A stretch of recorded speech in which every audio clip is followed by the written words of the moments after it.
Hello दोस्तों, कैसे हैं सभी लोग। दोस्तों, कैसा चल रहा है आपका एग्जाम, कैसा हुआ कल का एग्जाम, फीडबैक जरूर दें दोस्तों। और आज का जो हमारा क्लास रहेगा वो बहुत ही ज्यादा मोस्ट इंपोर्टेंट क्वेश्चन का रहेगा, यानी कि सभी पेपरों के टॉपिक्स का निचोड़ है आज के क्वेश्चन। ठीक है, अगर हम बात करें पेपर 8, पेपर 9 और पेपर 11, 12 तक का। ठीक है, तो दोस्तों आज भी हम कुछ 20 प्रश्नों पर बात करेंगे। अब से पहले हम 180 प्रश्नों पर बात कर चुके हैं और आज का जो हमारा क्वेश्चन सीरीज रहेगा 181 से लेके 200 तक, यानी कि हमेशा की तरह हम 20 प्रश्नों पर बात करेंगे, जो कि हमारे आने वाले एग्जाम जो रह गए हैं उन एग्जाम के लिए मोस्ट इंपोर्टेंट रहेगी ये क्लास। ठीक है, तो दोस्तों एक कॉपी और एक पेन ले लीजिए ताकि साथ साथ आप नोट करते रहे। बाकी आपका कल का पेपर कैसा रहा एग्जाम में, किस टाइप के क्वेश्चन आया, मुझे फीडबैक जरूर देना। और कि कितना आपने सॉल्व किया, कितना सही रहा, कितना प्रतिशत तक आपको लगता है कि हाँ अच्छा रहा, तो आप हर एग्जाम का एक मुझे फीडबैक दे दिया करो। ठीक है, चलिए आज का स्टार्ट करते हैं। सबसे पहले कह रहे हैं दोस्तों 181। देखिए क्वेश्चन नंबर 181, देखिए 181 प्रश्न। देखिए मांसपेशियों में समन्वय ना होना, अस्थिर गति, लड़खड़ाती चाल कौन सी सीपी में शामिल है। यानी कि इन्होंने सेरेब्रल पालिसी का एक प्रकार पूछा है आपसे, उसके कुछ लक्षण बताए हैं आपको। मांसपेशियों में समन्वय यानी कि उसकी मसल्स में कोऑर्डिनेशन नहीं है। अस्थिर गति, ठीक है, अस्थिर गति मतलब कहीं भी वह स्थिर नहीं रह पाता है। लड़खड़ाती चाल कौन सी सीपी में शामिल है, तो दोस्तों ये शामिल है हमारा जो चिकित्सीय लक्षणों के अनुसार हमारा सीपी का वर्गीकरण है अटैक्सिया में। अटैक्सिया स्पेलिंग अगर गलत लगे आपको तो खुद करेक्ट कर लेना। ठीक है, देखिए नेक्स्ट देखिए क्वेश्चन नंबर 182, संचार कौशल सहित कौन सा कौशल शिक्षक को पूर्ण शिक्षक बनाता है। देखिए दोस्तों, शिक्षक अगर कोई व्यक्ति अगर शिक्षक है किसी विद्यालय में, शिक्षण संस्थान में, तो पहले तो अपने विषय में परिपूर्ण होगा, ये बात सही है। ठीक है, और एलिजिबल होगा टीचर के लिए। लेकिन कुछ ऐसे हमारे कौशल हैं व्यक्तिगत रूप से जो हमारे शिक्षकों के अंदर होना जरूरी है। जैसे कि इन्होंने एक कहा है संचार कौशल के साथ, यानी कि कम्युनिकेशन स्किल के साथ ऐसा कौन सा कौशल है जिसे एक पूर्ण शिक्षक बनाता है, वह कौशल शिक्षक को पूर्ण शिक्षक बनाता है। तो वह कौशल है दोस्तों हमारा इंटरपर्सनल स्किल्स, यानी कि पारस्परिक कौशल। पारस्परिक कौशल, ठीक है। नेक्स्ट देखिए दोस्तों 183, रमसा का विस्तार। तो रमसा का विस्तार है आपका राष्ट्रीय माध्यमिक शिक्षा अभियान। ठीक है, राष्ट्रीय माध्यमिक शिक्षा अभियान। ठीक है, नेक्स्ट देखिए 184, एक दिव्यांग व्यक्ति के अभिभावक को आय या कर में कितनी छूट मिलती है। देखिए दोस्तों यहाँ पर क्या है, यहाँ बताया गया है कि अगर किसी परिवार में कोई दिव्यांग व्यक्ति है और उस दिव्यांग व्यक्ति के परिवार में अगर हम आय की यानी कि टैक्स की बात करें, किसी भी कर की बात करें, तो उसमें कितने रुपए तक की उनको छूट मिलती है। तो दोस्तों यहाँ पर अभिभावक बताया है, अभिभावक की जगह माता पिता भी लिखा हो सकता है आपको क्वेश्चन में। और एक चीज और ध्यान रखो, चाहे वो उसके माता पिता हो या उसको हेल्प करने वाला कोई दूसरा भी अगर व्यक्ति होगा, उसको हेल्प कर रहा होगा, तो उसको भी उसके कर में या टैक्स में उसको क्या होगा, उसको कुछ रुपयों की छूट मिलेगी। जैसे कि यहाँ बताया जा रहा है 40,000 रुपए। ठीक है, 40,000 रुपए तक की उनको छूट मिलती है। फिर देखिए 185, देखिए भारत में शिक्षकों की शिक्षा के लिए शीर्ष निकाय कौन सा है, यानी कि हमारे टीचर्स के लिए कौन सा ऐसा निकाय है जो टीचर्स की एजुकेशन के लिए कार्य कर रहा है, तो वो है NCTE। ठीक है, नेक्स्ट 186, दिव्यांग व्यक्ति को कितने प्रतिशत रेलवे रियायत दी जाती है। पेपर 10 का ये क्वेश्चन है कि कितने प्रतिशत हमारे दिव्यांग व्यक्तियों को या दिव्यांग जनों को रेलवे में यात्रा करने पर कितने प्रतिशत उनके टिकट पर उनको छूट होगी। तो दोस्तों 75%। और इनके साथ जाने वाला कोई एक व्यक्ति भी, और वो भी स्पेसिफिक कौन सी डिसेबिलिटी है, जो दृष्टिबाधित व्यक्ति होगा उसके साथ अगर कोई व्यक्ति जा रहा होगा तो उसको भी 75% की छूट होगी। वो भी उन्होंने एक डिसेबिलिटी को जिसमें दृष्टिबाधित व्यक्ति को किया है, ठीक है ना, और कोई डिसेबिलिटी को नहीं, कि जो उनके साथ अंगरक्षक बन के जा रहा है, इंस्ट्रक्टर बन के जा रहा है, अभिभावक बन के जा रहा है, किसी पर नहीं, केवल दृष्टिबाधित दिव्यांग व्यक्तियों पर। लेकिन जो और प्रकार के जितने भी दिव्यांग व्यक्ति हैं उन सबको मिलेगी, उनके साथ के व्यक्ति को नहीं मिलेगी। अगर उनके साथ के व्यक्ति को केवल उस व्यक्ति को मिलेगी जो दृष्टिबाधित व्यक्ति के साथ होगा। नेक्स्ट देखिए 187 सीबीसी का विस्तार। सीबीसी का विस्तार है दोस्तों हमारा समुदाय आधारित पाठ्यक्रम, ठीक है, यानी कि कम्युनिटी बेस्ड करिकुलम। पेपर 9 से बहुत ही ज्यादा मोस्ट इंपोर्टेंट टॉपिक है। उसके बाद देखिए 188 प्रत्येक शहर में अतिरिक्त संसाधन, या संसाधन का मतलब है यहाँ पर एड्स या सहायक उपकरण केंद्र स्थापित करने की कौन सी योजना है? ऐसी कौन सी योजना है जो भिन्न भिन्न स्थानों पर अपने उपकरण केंद्र स्थापित करती है और बहुत प्रकार के हमारे दिव्यांग व्यक्तियों के लिए सहायक उपकरण संसाधन जैसे संसाधन उपलब्ध कराती है, ठीक है। तो कौन सी ऐसी योजना है जिसके अंतर्गत ये कार्य किया जाता है? तो वह है दोस्तों संभव,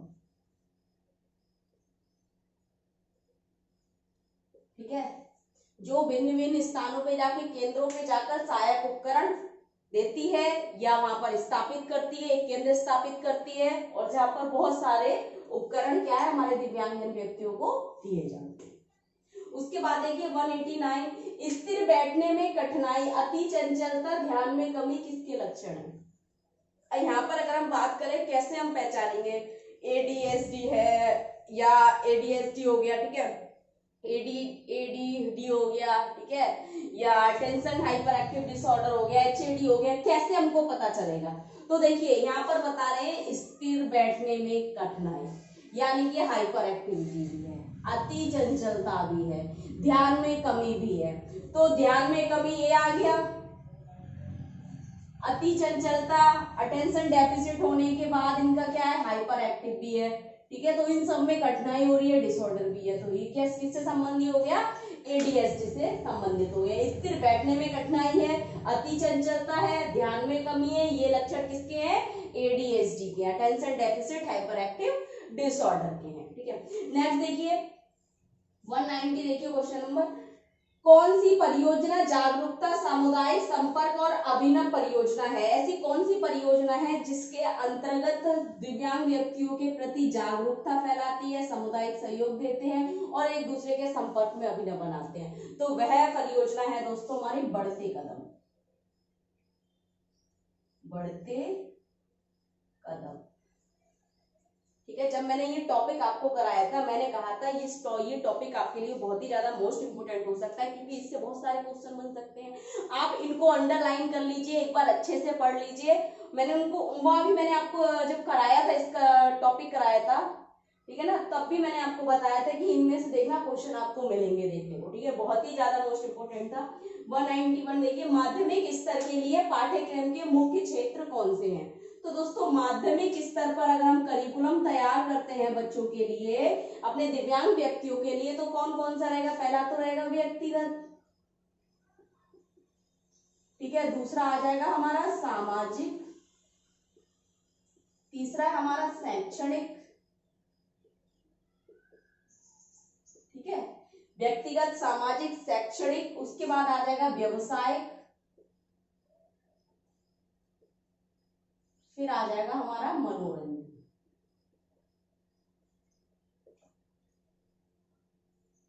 ठीक, जब हम माध्यमिक स्तर पर अगर पाठ्यक्रम योजना बना रहे हैं, पाठ्यक्रम तैयार कर रहे हैं दिव्यांग व्यक्ति को या दिव्यांग बच्चे के लिए, तो उसमें हमने व्यक्तिगत कुछ कौशल, सामाजिक कौशल, शैक्षणिक कौशल, व्यवसायिक कौशल, मनोरंजन कौशल, इन सभी क्षेत्रों के जो सब एरियाज है, कौशल है, उनके ऊपर हम पाठ्यक्रम योजना तैयार करेंगे, ठीक है।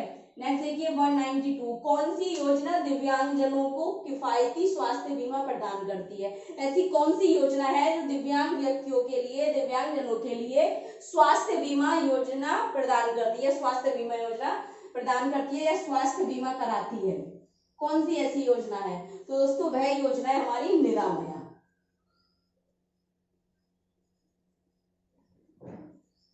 ठीक है, नेक्स्ट देखिए दोस्तों क्वेश्चन नंबर 193, ट्राइसोमी 21 किस नाम से जाना जाता है? ट्राइसोमी 21 यानी कि जो हमारा गुणसूत्रीय असामान्यता है, जो 21वें गुणसूत्र की असामान्यता के कारण जिस कंडीशन को ट्राइसोमी 21 का नाम दिया गया है वह कौन सी कंडीशन है? तो वह है दोस्तों down syndrome. Down syndrome trisomy नाम से जाना जाता है इसे। ठीक है, डाउन सिंड्रोम को। और एक नाम और है इसका, इस तरीके से मिलेगा 21वीं गुणसूत्र। 21वीं गुणसूत्र की असामान्यता क्या नाम से जानी जाती है? इस तरीके से। ठीक है, मंगोलवाद भी मिल सकता है आपको, मंगोलवाद नाम। ठीक है, या डाउन सिंड्रोम को पहले किस नाम से जाना जाता था या मंगोलवाद को अब क्या कहा जाता है? ठीक है, इस तरीके से इसके नाम मिलेंगे आपको अलग अलग। नेक्स्ट देखिए 194, गर्भावस्था के दौरान मां के आहार में आयोडीन की कमी के कारण उत्पन्न स्थिति क्या कहलाती है? यानी कि गर्भावस्था के दौरान अगर मां के खाने में आयोडीन यानी कि नमक की मात्रा कम होगी तो उसके कारण कौन सी स्थिति उत्पन्न होती है, वह क्या कहलाती है? तो दोस्तों उसके अगर हम आयोडीन की बात करें तो अगर थायराइडिज्म की यहाँ पर बात हो रही है तो क्रेटिनिज्म।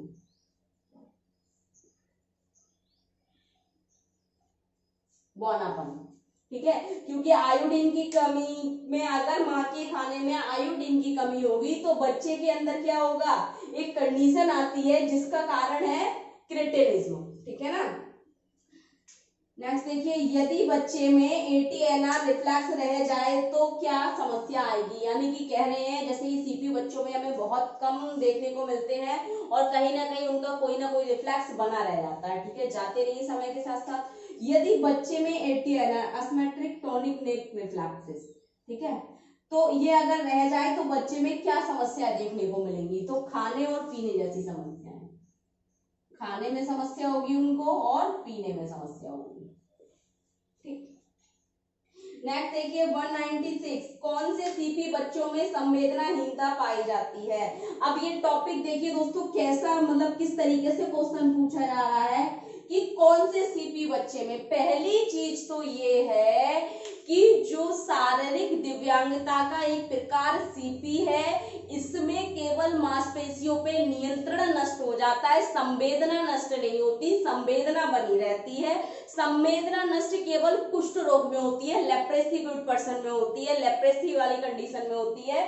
तो सीपी में कोई भी संवेदना जैसी समस्या नहीं आती है। तो किसी भी प्रकार के सीपी में संवेदनहीनता नहीं पाई जाती है। ठीक है, तो किसी में भी नहीं। ये हो सकता था आपका ऑब्जेक्टिव टाइप में आ जाए, इसलिए मैंने आपको करा दिया। किसी में भी नहीं, किसी में नहीं पाई जाती है। ठीक है ना। यहाँ पर टाइप दिए होंगे, आप किसी में लगा देंगे, जहां मतलब सीवियर सीपी दिख गया, क्वाड्रिप्लीजिक दिख गया, आप उसमें लगा देंगे, स्पास्टिसिटिक दिख गया। लेकिन किसी भी सीपी में संवेदनाहीनता नहीं पाई जाती है, सब में संवेदनाएं होती है, उनको महसूस होता है, दर्द होता है उनको। ठीक है ना। नेक्स्ट देखिए 197, सिकुड़न को रोकने के लिए दिए जाने वाला उपकरण कौन सा है? यानी कि ऐसा कौन सा उपकरण है जिससे हम क्या कर सकते हैं, व्यक्ति के शरीर की सिकुड़न को रोक सकते हैं? तो दोस्तों वह उपकरण का नाम है स्प्लिंट। नेक्स्ट देखिए 198, पीटीए का विस्तार पेरेंट्स टीचर एसोसिएशन यानी कि अभिभावक शिक्षक संघ। मोस्ट इंपोर्टेंट टॉपिक भी है ये, मैंने आपको अभी पेपर 10 में नहीं कराया है, कोशिश करूंगी जल्दी प्रोवाइड करा दूं। ठीक है ना, क्योंकि आपका पेपर हो सकता है पेपर 10 कल ही होगा आपका। नेक्स्ट देखिए 199, अत्यधिक इमोशनल इश्यूज किन बच्चों में पाए जाते हैं, यानी कि किन बच्चों में बहुत ज्यादा इमोशनल इश्यूज देखने को मिलते हैं। तो यहाँ पर अगर हम बात करें, अगर केवल ऑटिज्म कह रहे हैं तो भी नहीं होगा, अगर हम बात कर रहे हैं एडीएसडी की तो इन बच्चों में ज्यादा देखने को मिलता है। एडीएसडी वाले बच्चों में इमोशनल डिसऑर्डर ज्यादा देखने को मिलते हैं। फिर कह रहे हैं क्वेश्चन नंबर देखिए दोस्तों 200, लघुकृत और विस्तृत शिक्षण में एक अंतर। लघुकृत यानी कि माइक्रो टीचिंग और मैक्रो टीचिंग में कोई एक अंतर बता दीजिए जिससे हो कि हाँ ये लघुकृत है और ये विस्तृत है। तो दोनों में एक ही होता है, कक्षा कालांश और आकार। ठीक है, माइक्रो टीचिंग का क्या होगा, कक्षा कालांश कम समय का लिए होगा और कक्षा का आकार भी छोटा होगा। और अगर उसमें बात करें विस्तृत शिक्षण में, मैक्रो टीचिंग में, तो मैक्रो टीचिंग में क्या होगा, कक्षा का आकार बड़ा होगा और उसमें कक्षा का कालांश भी बड़ा होगा, यानी कि समय 1 घंटा या 40 मिनट रहेगा या 30 मिनट रहेगा। और अगर माइक्रो टीचिंग यानी कि लघुकृत शिक्षण की बात करें तो उसमें 5 मिनट तक का टाइम रहता है। ठीक है, कुछ कम समय के लिए कम कालांश, सूक्ष्म शिक्षण की यही है कि कम समय के लिए कक्षा कालांश छोटा होना, सूक्ष्म होना और कक्षा का आकार सूक्ष्म होना। ठीक है ना, सूक्ष्म अवधारणा तो ये माइक्रो टीचिंग हो गई और जिसमें विस्तृत होता है वह मैक्रो टीचिंग होगी। ठीक है ना दोस्तों, तो इसका एक ही ये सबसे बेहतरीन अंतर अगर हम बात करें, मुख्य अंतर ये है कि कक्षा कालांश और कक्षा का आकार दोनों में भिन्न भिन्न होता है, उसमें कम होता है, उसमें ज्यादा होता है, समय ज्यादा होता है, उसमें समय कम होता है। ठीक है ना, तो दोस्तों आज भी हमने कुछ 20 प्रश्नों पर बात कर ली। अगर कुछ समझ नहीं आ रहा है, कुछ डाउट लग रहा है तो पूछ सकते हैं दोस्तों। और एक बार आप बता दिया करो मुझे कि आपका पेपर कैसा गया, कैसा हुआ पेपर, किस टाइप के क्वेश्चन पूछे गए उसमें। ठीक है ना, क्योंकि मैं चाहती थी आपको और भी अच्छे से कुछ क्लास प्रोवाइड करूं, लेकिन थोड़ा वायरल फीवर हो गया, इस कारण मैं आपको क्लास प्रोवाइड नहीं कर पाई। जब आपके लास्ट टाइम आपके फर्स्ट ईयर के एग्जाम हो रहे थे तो उस टाइम सर्जरी का टाइम आ गया था और अब थोड़ा वायरल फीवर हो गया, इसलिए नहीं प्रोवाइड कर पा रही हूँ क्लास दोस्तों। बाकी आपको रिप्लाई भी नहीं कर पाई, उसके लिए सॉरी दोस्तों। और अगर क्लास अच्छा लग रहा है तो ज्यादा से ज्यादा वीडियो लाइक करो, चैनल को सब्सक्राइब नहीं किया चैनल को सब्सक्राइब कर दो, बेल आइकन को प्रेस कर दो ताकि आने वाली वीडियो आप तक पहुंचती रहे दोस्तों। All the best.